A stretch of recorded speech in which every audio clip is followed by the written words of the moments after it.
Je suis un enfant béni de Dieu. Par sa grâce, il accomplit toujours mes vœux. Tout ce que je touche rend les gens heureux. Donc, je suis rentrée à 8h, je suis sortie à 18h. Très lourd, très lourd, très dur, très difficile. Et quand je me suis réveillée, en fait, j'avais mal au bras. Donc, c'est-à-dire mes bras, j'avais mal au bras. C'est un truc de malade. Je sais pas, à mon avis, c'est comme je suis restée pendant plus de 10 heures dans la même position. J'en pouvais plus. J'avais mal au bras. Et le comble, c'est que, en fait, comme on m'a opéré au niveau de la tête et tout, j'arrivais pas à respirer par le nez. Vous comprenez? Donc, je respirais par ici. Donc, on m'a mis une canule. Donc, je respirais par là. Et donc, je pouvais pas parler parce que, vu qu'il y avait un trou, quand je parlais, ça sortait, l'air sortait ici. Donc, je pouvais pas parler. Et on m'a donné une ardoise. Une petite ardoise où, quand je voulais parler, j'écrivais. Et on m'a donné cette ardoise-là. Et j'avais des fils partout. C'était vraiment difficile, c'était compliqué, je pouvais pas marcher. Et en fait, c'était logique que si on m'enlevait un os du péroné, que j'allais pas pouvoir marcher directement. Mais je sais pas pourquoi j'avais oublié cette étape-là. Et donc on me dit, mais oui, vous pouvez pas prendre appui pendant au moins une semaine et tout ça. Je me suis dit, mais comment ça je peux pas prendre appui? Genre, pour moi, on allait m'enlever l'os, parce qu'on m'avait dit que si on m'enlevait l'os, ça allait pas avoir d'impact sur ma vie. Genre, ça va pas m'empêcher de marcher, de courir et tout. Mais je sais pas pourquoi j'ai pas compris que ça allait pas avoir d'impact dans ma vie pour plus tard. Mais sur le moment même, je vais ressentir qu'on m'enlevait quelque chose. Donc pour moi, dès que j'allais me lever, j'allais pouvoir marcher. Donc non, j'ai pas pu marcher, j'étais couchée. Donc j'étais au centre intensif le premier jour. Et je vais vous raconter quand même ce qui s'est passé au centre intensif ce jour-là. J'étais couchée. Donc je dis, j'avais mal au bras. Donc j'avais les pieds emballés, je pouvais pas bouger, j'avais mal aux pieds, j'avais mal partout, je pouvais pas parler. Et donc j'avais un masque à oxygène, non, un masque, ouais, ici, qui pour éviter que ça sèche, vu que c'était un trou quand même, pour éviter que ça sèche. Et je pense que il était encombré, le masque était encombré, où il y avait de l'eau, il y avait de l'air, je sais pas ce qu'il y avait, mais j'arrivais plus à respirer. Je peux pas parler, donc je peux pas dire que... Aidez-moi s'il vous plaît. J'ai mal au bras, donc je peux même pas faire ça. Ou prendre l'ardoise, taper l'ardoise. Je me dis, mais c'est bon, je suis pas morte l'opération. Mais là, c'est bon, je vais mourir parce que j'arrivais pas à respirer. J'arrivais plus à respirer, je m'étouffais. J'étais là, je suffoquais et tout. Et j'ai dit, Seigneur, fais quelque chose. Et j'ai eu une force, je sais pas où j'ai trouvé cette force, j'ai levé la main comme ça, j'ai fait... Et le médecin est revenu directement et je lui ai fait, je lui ai montré mon truc là. Après, elle a débranché les trucs et tout et puis elle m'a expliqué que, je sais pas, il y avait de l'eau, je sais pas trop ce qu'elle m'a expliqué. Et je vous assure que j'arrivais pas à dormir. J'arrivais plus à dormir. Et en plus de ça et tout, les médecins, c'était marrant parce que j'étais la première fille noire, une personne noire de peau à qui faisait cette opération. Et lorsque on la faisait chez des personnes de couleur blanche, en fait, comment on faisait pour savoir que l'opération a bien pris, c'est parce que, vous voyez, je vous ai montré que c'était une partie de chair, de ma chair qu'ils ont mis ici. En fait, chez une personne blanche, lorsqu'on appuie, on voit qu'il y a une circulation sanguine. En fait, ils doivent être sûrs qu'il y a une circulation sanguine qui passe. Mais moi, je suis noire de peau. Donc, en fait, les personnes blanches, c'est rouge. Et quand on appuie, ça devient blanc. Quand on laisse tomber, le sang, il recircule. Et moi, vu que je suis noire, qu'on appuie ou qu'on n'appuie pas, on ne peut pas voir si le sang circule ou pas.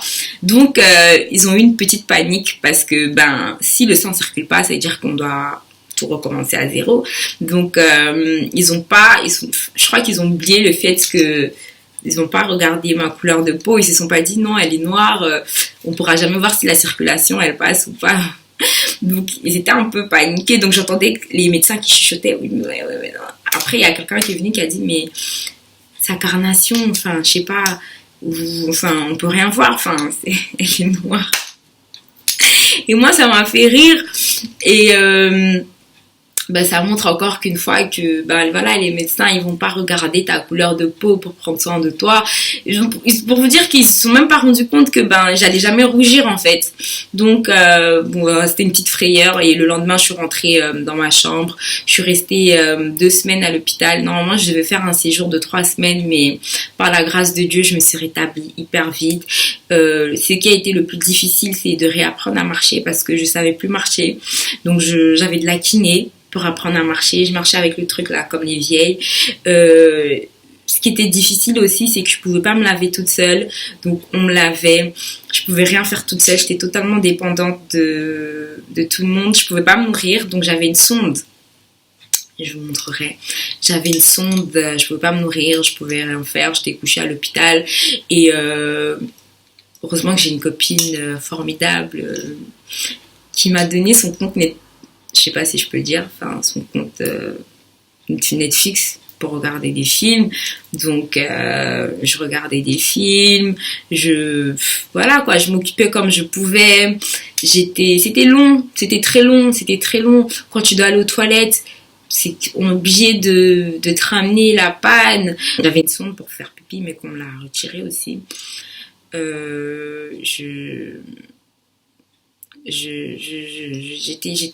J'avais des fils partout et je m'amusais à faire des photos chaque jour pour voir l'évolution de ma mâchoire. Je faisais des photos chaque jour pour voir l'évolution de comment est-ce que ça diminue et je me suis vraiment vite rétablie. C'était vraiment difficile pour marcher. Je savais pas que j'allais pouvoir marcher, courir un jour et je me suis dit mais moi j'aime trop les talons et tout, mais purée je pourrais plus porter de talons. Ça changeait beaucoup de choses, c'était vraiment compliqué. Et donc après ils ont encore fait des analyses avec la partie de l'os qu'ils ont enlevé et il y avait encore des petits je sais pas, je veux dire millimètres du cancer. Donc alors ils m'ont dit que écoute, on veut tellement que tu sois bien guérie que voilà, tu vas encore faire de la chimiothérapie et tu vas encore faire de la radiothérapie. Je sais pas si vous remarquez, mais j'ai un côté qui est bizarre. Donc je vais vous montrer mon côté normal qui n'a pas été touché. Donc voilà. Et mon côté où il y a eu l'intervention. Donc vous voyez que ici à ce niveau, on voit qu'il y a quelque chose qui a été fait. Et la cicatrice, elle est là. Je sais pas si vous la voyez. J'ai dû faire la radiothérapie. La radiothérapie aussi, c'est quelque chose. C'est vrai que sur le moment même, ça fait pas mal du tout. Tu es couché sur une table, tu as des machines autour de toi, tu as un casque, enfin, tu as un truc là. Vu que moi, ma radiothérapie, c'était de ce côté-là. Donc, tu as un casque, tu as ton truc et tout, tous les jours. Donc là, on était au mois de décembre. Voilà, on était au mois de décembre, donc on m'a laissé quelques temps pour récupérer. Donc j'ai recommencé les chimios. Donc je prenais des chimios maintenant par voie orale tous les jours. Et j'avais une fois par semaine des chimios, par ici, par mon boîtier. Donc une fois par semaine à l'hôpital et tous les jours des cachets. Et radiothérapie tous les jours aussi. Mais genre à la radiothérapie, je viens pour 15 minutes. À l'hôpital, tous les jours, 15 minutes à l'hôpital, tous les jours, 15 minutes pendant un mois, plus ou moins, pendant un mois. Donc, sincèrement, ça saoulait. Au début et tout, j'avais pas d'effets secondaires. Enfin, les effets secondaires n'ont pas vite mis du temps à venir. Mais après, le plus difficile aussi, c'est les effets secondaires. Donc, c'est-à-dire mon visage brûlé. Donc, j'étais brûlée tout ici. Ça faisait mal, comme des coups de soleil. Alors moi, je savais pas ce que c'était des coups de soleil, mais apparemment, ça ressemble à ça, mais ça fait mal. Dès que tu me touches, je suis truc. Et j'avais une copine encore exceptionnelle, elle se reconnaîtra, qui vivait avec moi, Puis entre-temps, je me sentais un peu mieux, donc je suis venue dans mon appartement. Donc j'étais plus chez ma maman, et vu que c'était tous les jours que je devais venir à l'hôpital, je pouvais pas être là-bas. Et même si j'avais ma voiture, c'était pas possible. Donc je préférais être à Liège, et ça aurait été plus facile. Et donc ma copine, elle était tous les jours avec moi ici chez moi. Et donc tous les jours j'allais à l'hôpital, et donc j'ai été brûlée tout ici, là j'étais tout noir, ça faisait super mal. Et je vous dis, déjà que la chimiothérapie ça rend noir. Bon là mon teint il revient, hein, mais j'avais noirci, j'étais devenue noire, vraiment très noire. Et donc, enfin très noire, peut-être j'abuse, mais j'avais noirci. Et donc là j'étais vraiment, je vous montrerai aussi. Donc ça faisait vraiment mal, et ça faisait que j'avais perdu le goût des aliments. Donc j'avais des plaies, mais quand je vous dis des plaies, parce que ça te brûle, c'est des rayons. J'avais des plaies dans la bouche, j'avais des grosses aftes, même de l'eau j'arrivais pas à boire, même de l'eau j'arrivais pas, j'avais pas de goût sur la langue, j'avais rien du tout. Et je pouvais manger sucré, salé, épicé, je sentais rien du tout, je sentais aucun goût. Donc ça veut dire j'avais perdu l'envie de manger. Donc ça fait que je mangeais même pas, parce que je sentais pas ce que je mangeais. Et c'était compliqué, c'était difficile, mais on a réussi, et la radiothérapie s'est bien passée, et ça fait que ma bouche, j'arrivais à l'ouvrir de moins en moins. Donc ça veut dire que même là au jour d'aujourd'hui, ma bouche, je sais pas l'ouvrir grandement, donc c'est encore restreint, et donc je fais encore de la logopédie et tout ça pour essayer d'agrandir l'ouverture de ma bouche. Et voilà, c'était vraiment pas évident, mais j'ai une famille, j'ai eu des amis, j'ai eu plein de proches qui ont été présents, qui m'ont soutenue. Mais je veux en recommencer à pousser à partir de là. Donc j'avais vraiment des cheveux des babyères, vraiment des cheveux bien défrisés, des cheveux vraiment, enfin pas défrisés, mais des cheveux bien lisses, des cheveux vraiment impeccables quoi. Donc j'étais contente, voilà, pas besoin de défriser mes cheveux vraiment lisses, doux comme un bébé. C'était vraiment le point positif. Et mes sourcils ont recommencé à pousser.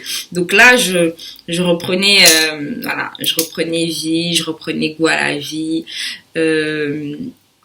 Voilà, c'était vraiment un nouveau départ après cette radiothérapie. Donc ma radiothérapie, je l'ai fait ici en janvier 2019. Donc c'était vraiment je me rappelle même le 31 matin, j'étais faire la radiothérapie. J'ai dit mais c'est même comment. Donc le 30, enfin c'est vraiment tous les jours sans exception, à part les jours fériés et les week-ends. Donc vraiment pendant un mois, tous les jours, sauf les jours fériés et les week-ends. Donc je devais venir tout le temps pour 15 minutes. Et bon voilà, donc la chimiothérapie et la radiothérapie combinée, j'étais tout le temps fatiguée, j'étais tout le temps, non, j'étais naze. J'étais vraiment c'était dur. Mais on tenait le coup, on est des guerrières, nous, on est des lionnes. On n'abandonne pas, non. Si on est passé par là, si on a supporté tout ça, c'est pas parce que maintenant on a la radiothérapie, la chimiothérapie combinée qu'on va baisser les bras par rapport à quoi. Non. Moi j'avais des projets, non. Donc je me suis battue comme je pouvais avec tout le monde. J'ai fait ma radiothérapie jusqu'au janvier. Donc après ça j'ai continué les chimios tous les jours voire oral, et à l'hôpital une fois par semaine. Et il y a eu encore des hauts et des bas, mais là par contre j'avais moins d'effets secondaires que avec les premières chimios. Je vous dis, les premières chimios, je pouvais rien faire. Donc c'est à dire, je rentre à la maison, je peux dormir 24 heures. 24 heures, si c'est pas ma mère qui limite met la nourriture dans ma bouche, je peux ne pas manger, je m'en fous, je bois pas assez d'eau, alors que c'est pas bon. Il faut que je boive de l'eau, parce que pour les reins, ça peut les abîmer. Je buvais pas assez d'eau, j'étais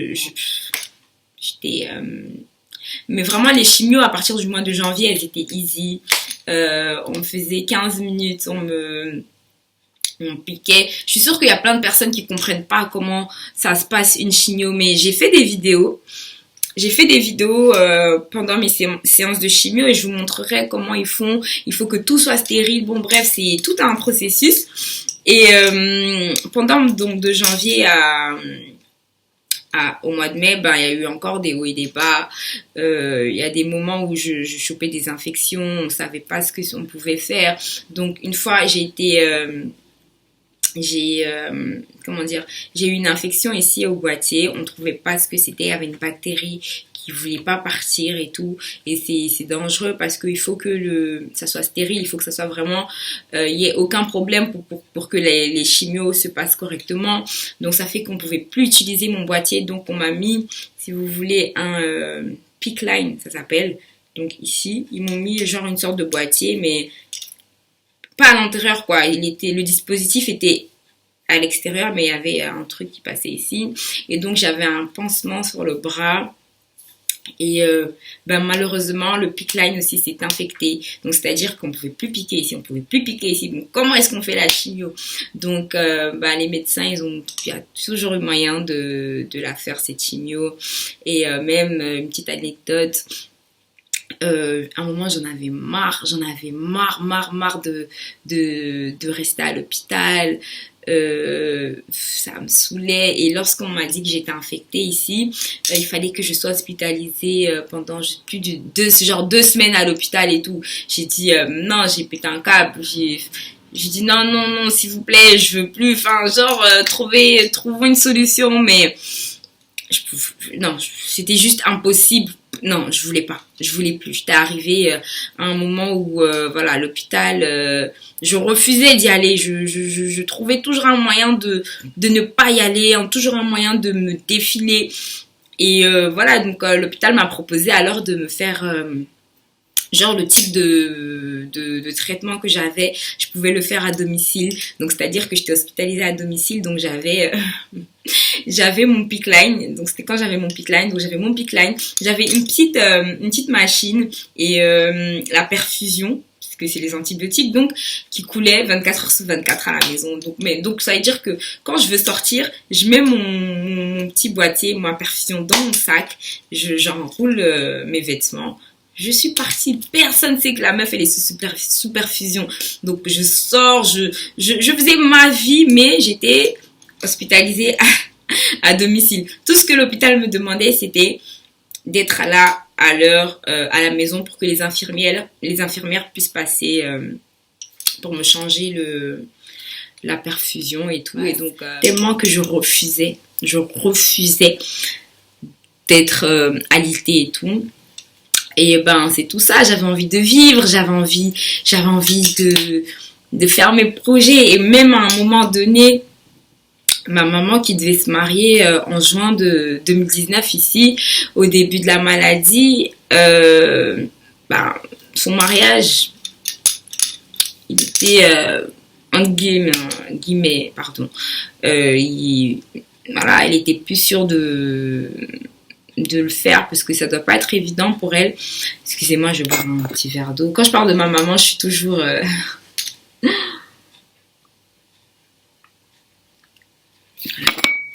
donc c'était pour elle, c'était difficile de préparer un mariage alors que t'as ta fille qui est à l'hôpital, tu sais pas si elle va vivre, tu sais pas si voilà, on sait pas de quoi demain est fait. Moi, je lui ai dit que non, que voilà, j'avais déjà préparé ma tenue. Enfin, je dis non, que moi, je dois être à ce mariage, que je n'annule pas et tout. Et je lui ai donné la force. Et le mariage, il a eu lieu.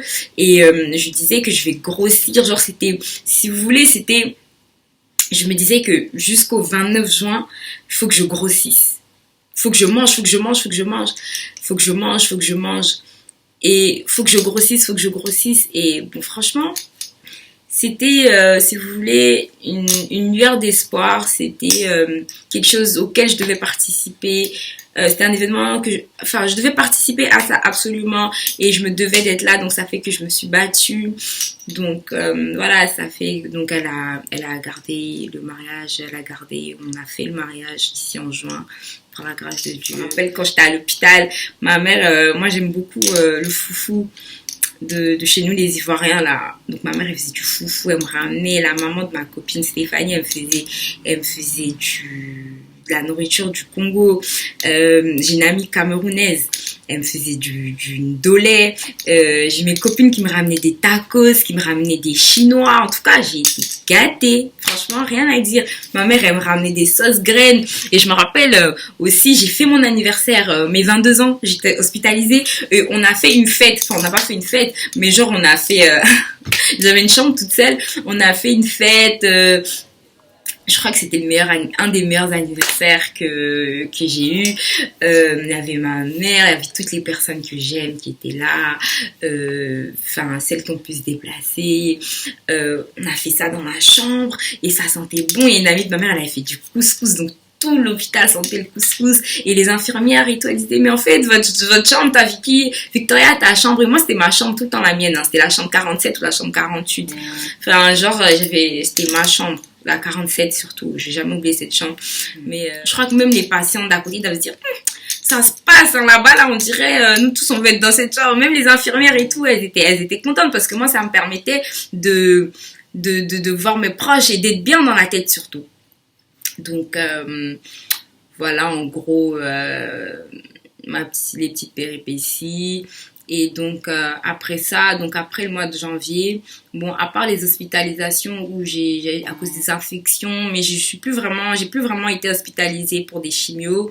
Je venais juste faire mes chimios en hôpital de jour et je rentrais à la maison. Je prenais toujours mes comprimés. Voilà, voilà, mais je suis plus restée des 2-3 semaines à l'hôpital. J'ai eu ma dernière chimio ici au mois de mai. Je sais plus quoi exactement, mais c'était fin mai. J'ai fait mes scanners et tout. Et après, j'ai vu mon oncologue. Elle m'a dit, écoute, ma petite chérie, voilà, enfin, t'es pas libre, mais pour l'instant, tu peux souffler. Et je suis partie, j'avais besoin de vacances. Je suis partie 10 jours à Abidjan. Je suis partie 10 jours à Abidjan, je me suis amusée, c'était trop court. Mais ma maman se mariait, donc il fallait que je rentre. Mes petits frères, ils étaient tous là en vacances, donc histoire de profiter de la famille, donc ça fait que je suis rentrée tôt. Ben, maintenant, je vais un peu parler de ce que ça a changé sur moi physiquement, les impacts que ça a eu dans ma vie, vraiment mon ressenti personnel. Moi, ce qui a été le plus choquant pour moi, c'est ma perte de poids.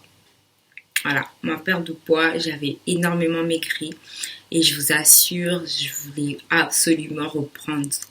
Absolument, je forçais pour reprendre. J'ai bu tous les sirops inimaginables. Apétamine. Là, je vous en ai pour vous montrer à quel point j'étais désespérée. J'ai pris des sirops, ils sont entamés. Hein. J'ai pris ça, des trucs. J'ai pris ça. J'ai pris. Attendez. Vous voyez? J'ai pris tout ça parce qu'on me disait que ça. J'ai bu au moins 3 bouteilles d'apétamine. J'ai Péréactine. J'ai tout voulu prendre pour grossir, mais au final, j'ai tout laissé. Enfin, je me suis remise en question et je me suis dit, le moment viendra où parce que mon corps a eu un gros choc, donc je viens quand même de loin, je vais pas venir prendre encore des trucs qui peut-être vont me rendre encore plus malade que je n'étais. Donc j'avoue que il y a certains trucs qui m'ont aidé, il y a certaines vitamines qui m'ont aidé à un moment donné, mais sincèrement pour l'instant je prends plus rien et pour l'instant je suis en train de reprendre mon poids petit à petit. Pour une jeune fille de 20, enfin oui j'avais 21 ans, enfin 22 ans plus ou moins à cette époque, je dis à l'époque mais c'était à l'année dernière, hein. C'est difficile de voir toutes ces copines coquettes, toutes ces copines belles et toi t'as noirci, t'as fondu, tu te sens plus belle même pour attraper un crayon pour te maquiller, c'est compliqué, t'as pas de force, c'était vraiment difficile et je voulais juste que tout ça se termine et que je reprenne ma vie, que j'apprenne à m'habiller. Enfin, j'avais plus de goût à la vie. Enfin, la vie n'avait plus le même goût, la même saveur et tout. Je sais pas que je subissais, mais j'avais juste hâte que tout ça se termine. Et même maintenant et tout, c'est encore difficile parce que bon, ça va un peu mieux parce que je reprends du poids. Mais pour m'habiller, avant j'aimais bien mettre des petites jupes. Bien, mais mes cicatrices ont fait que ça m'a beaucoup complexée. Mes cicatrices m'ont beaucoup complexée. J'ai honte. J'ai peur du jugement des autres, j'ai peur du jugement de tout le monde. Les gens, ils vont peut-être pas forcément se poser la question de mais pourquoi est-ce qu'elle a tout ça? Ils vont peut-être me juger et j'avais peur du jugement des autres. Et maintenant, je m'en fous, sincèrement, je m'en fous. C'est mon histoire, c'est mes cicatrices. Il y a que moi qui sais d'où elles viennent. Maintenant, je vous partage tout, enfin presque tout. Mais voilà, maintenant je m'en fous un peu, je suis comme je suis, vous me prenez comme je suis, voilà, et c'était vraiment ça, arrêter les cours, mettre ma vie en point de suspension pendant 1 an et demi, c'était pas facile, c'était pas chose facile. Après ma perte de poids, ma perte de cheveux. Après, de base, moi, je me rasais souvent la tête. Donc ça fait que voilà quoi, j'ai perdu mes cheveux, j'ai demandé à un tonton à moi, je suis vas-y, rase-moi ça. Quand j'ai vu que ça commençait à tomber, il m'a rasé le crâne. J'étais cocotaillée comme on dit. Mais ce qui me choque aussi, c'est mon visage. Pas que je suis complexée, mais comme je vous ai montré ici, voilà, tu sens que j'ai un os qui n'est pas vraiment comme l'autre, comme ici, et ça me gênait un peu. Maintenant, je m'y habitue, mais il y a une opération qui sera prévue, je vous tiendrai au courant, pour ce qu'on va faire. Ça s'appelle une lipo, j'ai oublié le reste du mot. Mais en gros, c'est de la graisse qu'on va m'injecter ici pour essayer de combler le vide un peu qu'il y a, pour essayer de faire voilà, que esthétiquement ça soit beau. Après, j'ai des petites cicatrices, genre cette cicatrice, on va sûrement l'opérer aussi, on est en train de voir pour la rendre belle. Ça aussi, ça m'a longtemps gênée, donc ça veut dire que je mettais tout le temps des vêtements comme ça. Tu vois, j'ai eu vraiment du mal à accepter. Mais comme j'ai mon médecin traitant, la première fois que je l'avais vue, elle m'avait dit écoute, ta maladie, tu pourras bien la vivre après avoir passé 3 étapes. Donc, c'est-à-dire la première étape, c'est l'annonce. La deuxième étape, c'est le choc, donc le choc émotionnel et tout. Et la troisième étape, c'est l'acceptation. Une fois que tu auras accepté les 2 premières, tu verras que t'auras une autre manière de voir les choses étant malade et tout. Tu vas pas subir ta vie. Oui, pourquoi moi? J'aurais pu en vouloir à Dieu, mais je rends grâce à Dieu parce que aujourd'hui, je suis un témoignage vivant. Je suis devant vous aujourd'hui. Je suis en train de vous parler. Je suis en train de vous fortifier. Et donc, moi, je veux juste que je viens pas expliquer tout ça pour que vous ayez pitié de moi ou que vous vous dites oh la pauvre. Non, je veux que la vie peut vous dire que pour toi, c'est fini aujourd'hui, mais tant que toi, tu veux vivre, tant que toi, tu as l'espoir, tant que toi, tu te donnes la force, tant que toi, en fait, tout se passe dans la tête, tant que toi, tu dis non, moi, je veux, avec l'aide de Dieu, voilà. Si ça arrivait, c'est que ça devait arriver. Et puis, c'est comme ça. C'est comme ça, c'est pas autrement, c'est arrivé, ça devait arriver. Et je vais pas en vouloir à ma mère, je vais pas en vouloir à ma tante, je vais pas en vouloir à X. Non, j'en veux à personne, c'est la vie, c'est comme ça. Si ça n'était pas arrivé, je serais pas devant vous aujourd'hui en train de vous donner des conseils. Je serais pas devant vous aujourd'hui en train de vous donner la force. Je serais pas devant vous aujourd'hui en train de vous dire pas que je suis un exemple, mais regardez, si moi j'ai réussi à surmonter tout ça du haut de mes 23 ans, qu'est-ce qui vous empêche de vous surmonter aussi les problèmes de la vie? C'est pas forcément être malade. Vous avez peut-être pas de travail. Vous êtes peut-être perdu, que ça soit dans vos amours. Vous êtes peut-être perdu parce que il y a tellement de situations. Donc j'aimerais que vous voyez en moi en fait une petite force. Vous voyez en moi un petit coup de pouce. Vous voyez en moi, voilà, je suis pas parfaite, je suis pas un exemple, mais prenez-en de la graine, prenez-en en tirer quelque chose de tout ce que je viens de vous dire. Vous comprenez? Si ça n'était pas arrivé, je serais pas devant vous en train de parler. Je serais peut-être quelque part, je ne sais où, en train de faire ma best life, vivre ma best life. Je serais pas en train de m'exposer au jour d'aujourd'hui. C'est pas chose facile de parler de ça. Et vous voyez encore que j'ai encore de l'émotion quand j'en parle. Je suis encore pas triste, mais je me dis que je viens de loin. Et si j'ai réussi, vous pouvez réussir. Donc vraiment, ma vidéo ici, c'est pour vous donner de la force, pour vous dire que courage, ça va aller. Si vous avez des situations comme ça, si vous avez un ami, si vous avez un parent, ou si vous-même vous êtes dans cette situation, vous devez vous battre. Vous devez vous battre, vous devez vous dire que vous êtes maître de votre destin. La médecine peut dire ce qu'elle veut, mais les vrais médecins, c'est vous. Les vrais médecins, c'est vous. Les vrais docteurs, c'est vous. C'est vous et personne d'autre. Personne ne sait ce que vous vivez. Il n'y a que vous qui savez. Nous, les gens à l'extérieur, on va compatir. Enfin, mais on n'est pas à votre place. Moi, il n'y a personne qui peut au jour d'aujourd'hui se mettre à ma place pour dire que oui, je comprends. Vous pouvez comprendre, mais vous ne pouvez pas savoir. Si, voilà, je suis fière de moi parce que j'ai eu le mental pour, j'ai été accompagnée, ma famille, mes amis, les médecins, tout le monde, ils m'ont donné la force, mais la personne qui a fait le plus gros travail, je pense que c'est moi et je le revendique et je le dis haut et fort, la personne qui a fait le plus gros travail, c'est moi. Donc, quelle que soit la situation dans laquelle vous êtes, dites qu'il n'y a que vous et personne d'autre qui peut vous faire sortir de cette situation. Vous avez besoin de l'aide des autres, mais la personne qui fait le plus gros travail, c'est vous-même. Donc, soyez forts. Ne baissez pas les bras et croyez en la vie. Croyez en la vie. La vie, comme on dit, faut savoir prendre parfois les mauvaises choses qui nous arrivent pour les transformer en choses positives. Et c'est ce que j'essaye de faire tous les jours. C'est ce que j'essaie de vous faire partager. Je suis pas coach, je suis pas donneuse de leçons, je suis pas tout ça. Mais c'est ma partition. Et dans les moments, parfois, je me posais quand même des questions. Je me posais des questions de Dieu, pourquoi si tôt, pourquoi nanani. Et je priais beaucoup. Ma relation avec Dieu s'est renforcée.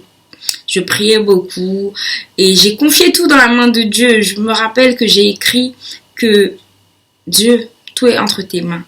Tout est entre tes mains. J'ai tout mis cette situation dans la main de Dieu et il m'a fait cette grâce d'être là. Et pour vous dire que la foi, que tu sois musulman, bouddhiste, quelle que soit ta religion, accroche-toi. Accroche-toi à ta religion. Quelle que soit, moi je me suis accrochée à mon Dieu. Accrochez-vous à quelque chose. Ayez la foi parce qu'on dit, dans la Bible, il est écrit ta foi te sauvera. Voilà, ma foi m'a sauvée. Les médecins m'ont sauvée. Tout le monde a mis sa partition, mais Dieu a eu une place énorme dans ma vie. Voilà. Après, je vous dis pas que je suis tous les dimanches à l'église. Je vous dis pas que je suis tous les jours en train de prier. Je vous dis pas que je suis devenue prophétesse. Non. Je vis ma vie, mais ma relation avec Dieu, c'est j'ai été fortifiée.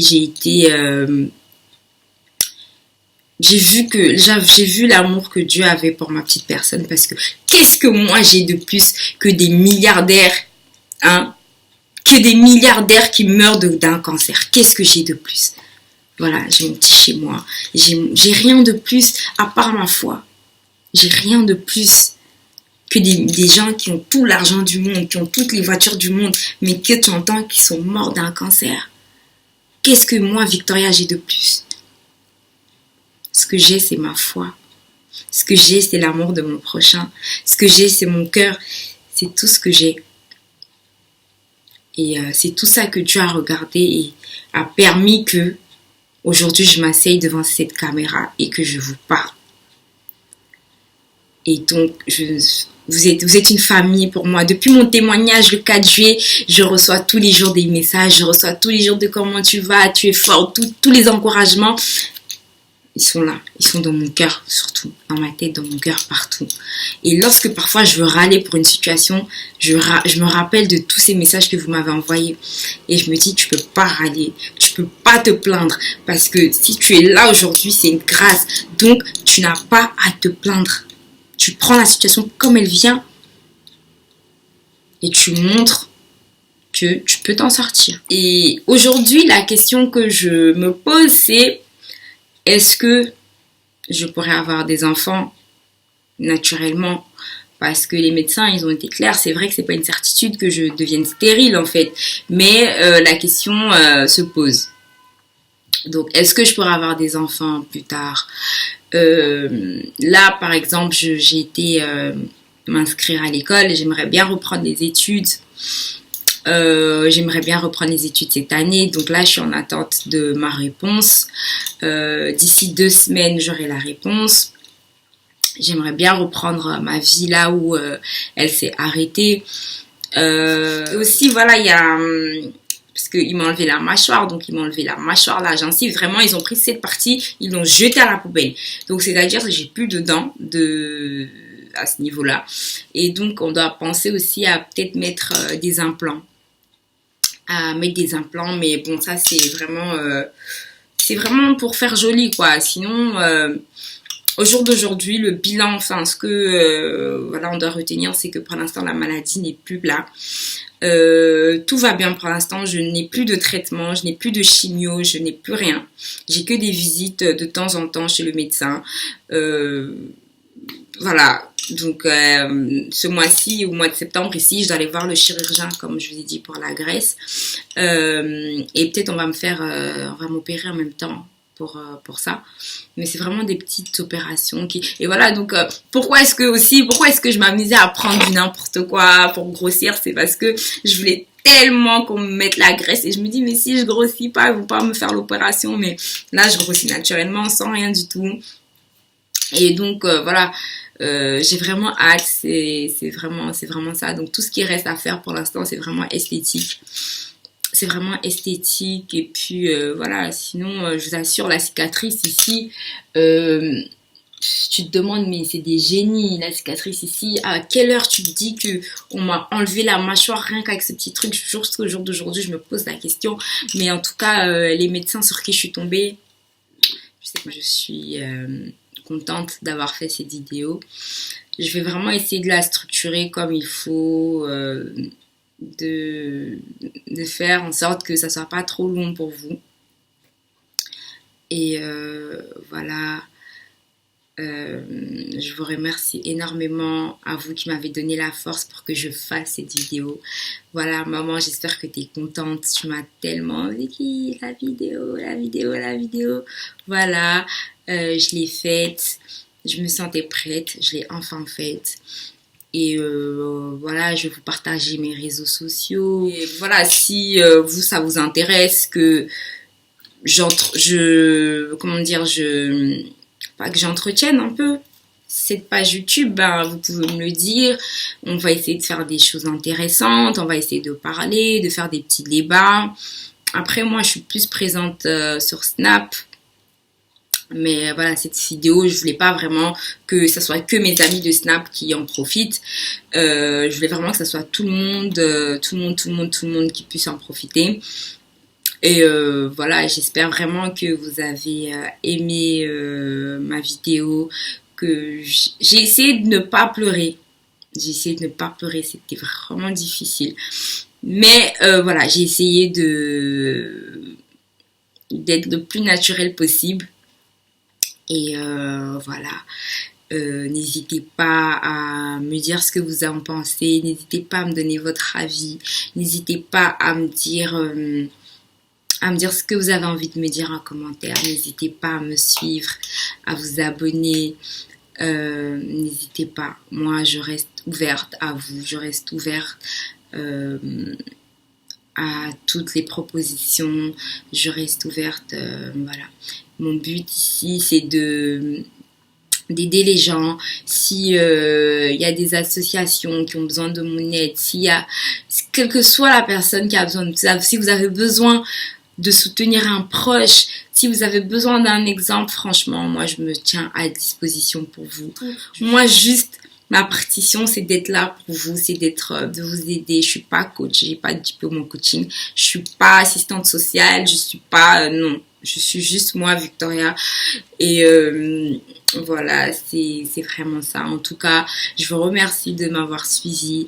Je vous remercie parce que si vous êtes arrivé jusque-là, c'est que d'une part, vous étiez intéressé par ce que je disais et je vous remercie infiniment, infiniment, infiniment. Je vous fais de gros bisous, portez-vous bien et que Dieu vous bénisse.